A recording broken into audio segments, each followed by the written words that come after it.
Hi everyone, welcome back to Couple of Conversations. This is episode number 9. Today we're going to continue part 2 of our love story. Some of you may have seen it. If you haven't seen the first part, we have a video on how we met an intercultural love story. That's episode Number 7. I was going to say 8, but actually we 7. put in another Yes. one. There's a reason why. Episode number 8 was also an important one. But yeah, coming back to part 2 of our love story. So, what happens further? Now, as you all know, if you have seen episode number 7, sorry.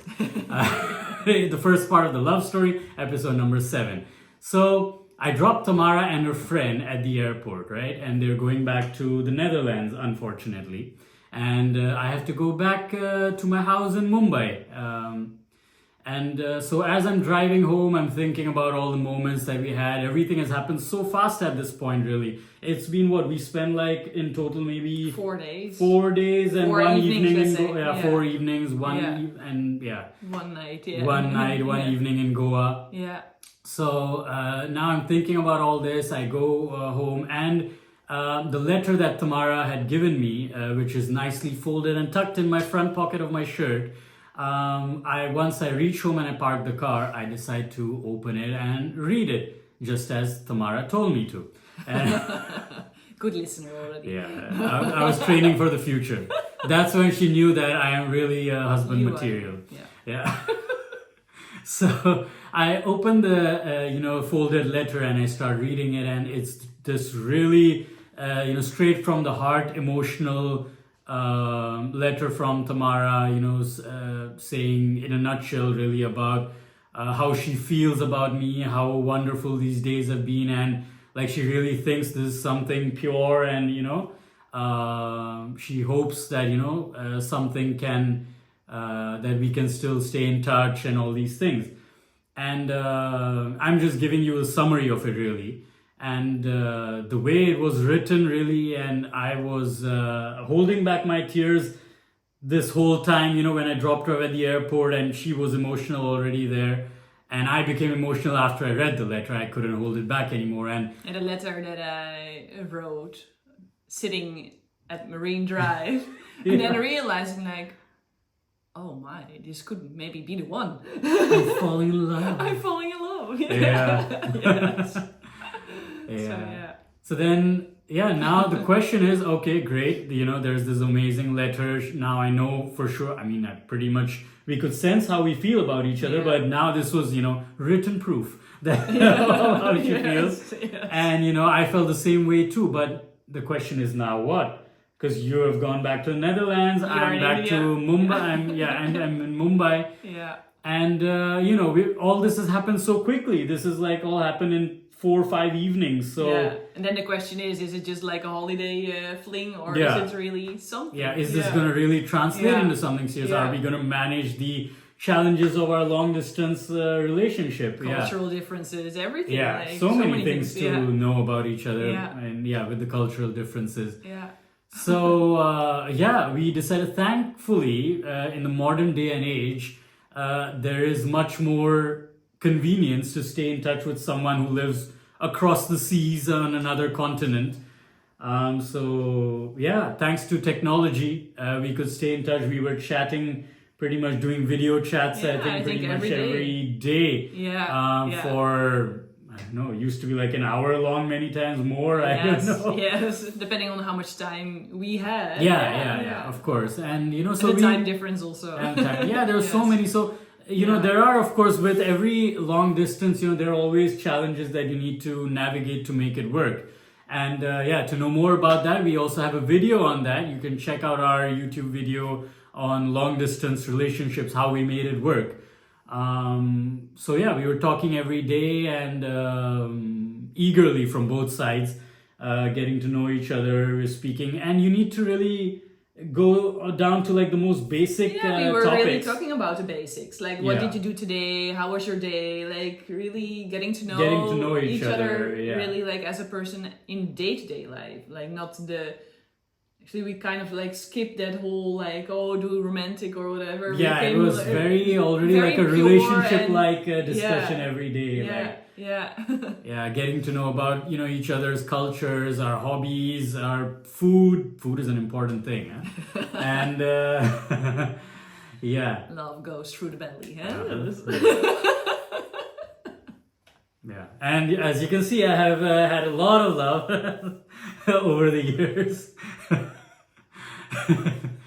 So yeah, that's how it was. Like we were speaking everything from cultural issues to religious beliefs, cultural practices, traditions.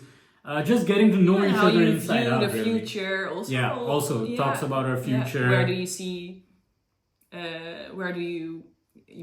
Could you live also? Yeah, also could that. you live in Where would we India? live Could you and- live in the Netherlands? Like all these things we discussed actually directly from True. the start. Yeah. Yeah, and then so I think a couple of months passed by with us having these talks every other day, and and then I go to visit Tamara in the Netherlands, and why don't you tell us how it went? Yeah, because you decided to come to the Netherlands like after a few months, and actually my friends, because you would stay for 10 days around or so, were quite skeptical. Think like, oh my, you just spend a few evenings in India with this guy and directly you're gonna have him over for 10 full days in your house. Are you sure? What if it doesn't click? Yeah. But I think we already had kind of that base with speaking every day. Yeah, we already knew so much. It felt like, but it feels good, so why not? Yeah, and I think we were so excited and like we were just willing to really make it work, to put in the effort. And it all starts with that. Like if you have that willingness, even if there are minor differences, which I don't think we even had those actually, but even if you do, like you're willing to really overcome them. Like you'll find a way to, learn from it, grow from it, adjust, adapt, and have a good time regardless, Yeah. So that's what it was. It was those 10 days they were like a dream. Yeah, like I don't think it could have gone more smooth and more perfect than it was, really. Yeah. It was really like the best time of our life, I think, at that point. Like the way it was kind of like we knew each other already for a long time. Yeah, it felt so easy. That's how it went. It felt so easy. It's like we've known each other for really. Yeah. That's really soulmate energy. Yes.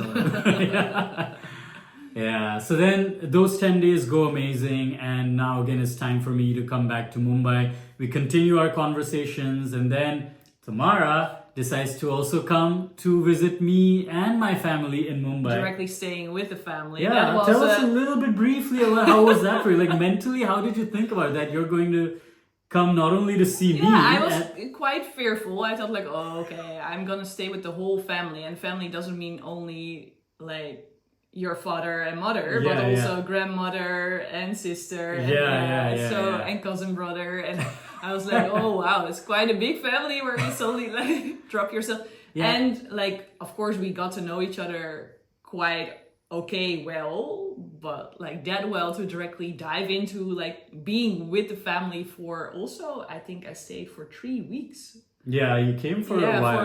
It was a good amount of time. Yeah. So I was a little bit scared. It's like, how will that go? Naturally. Yeah. So and also especially because here in the Netherlands we are not really used to have that much family around. Yeah, I mean, you don't even stay by yourself. You don't even stay on a regular basis with your own family. No, you see your family maybe once. Yeah, some people see their family more often, but for me it was like once a month or so. You see your father. Yeah, and now like this other family that she has never really spoken to. She just knows me. And with a completely different culture and 3 weeks, Yeah. So, but fortunately, I think that also went pretty okay. That went good, and so she could see like how my dynamic is with the family, and I think that's another important thing with like, at least for us, that's how it was good about learning more about each other, because just talking one-to-one is another thing. But like even when I came to the Netherlands, like I met with your family and friends, you get a sense of how the person is, around their family and friends also, and like they're trusted, how their friends are, their dynamic, so you learn a lot also from like the people that they get along with. That way, and then same way for you met my family but also my friends. And yeah, everything went great. And then again, it was time for Tamara to go back to the Netherlands. Yes. And yeah, and I think at that point we were quite fortunate in that way that I quit my job. And yeah, soon after that, yeah. Well, actually, I already had that year. Yeah. And I made the transition to like completely be working on my own as like an entrepreneur. Yeah. So I had the opportunity to come to India more often. So that I did. Yeah. So I think, that winter I spent a couple of months, I think, in India, which I also did a yoga teacher training. And but we made sure that all timings around it we spent together. Like you came to Goa, I came to Mumbai, and we spent a lot of time. And then actually at that point, I think we made a decision that I would come to live in Mumbai. Correct. Yeah. Yeah. So I think that we made it work in around, what was it? Like in the summer, here the summer, and there the monsoon.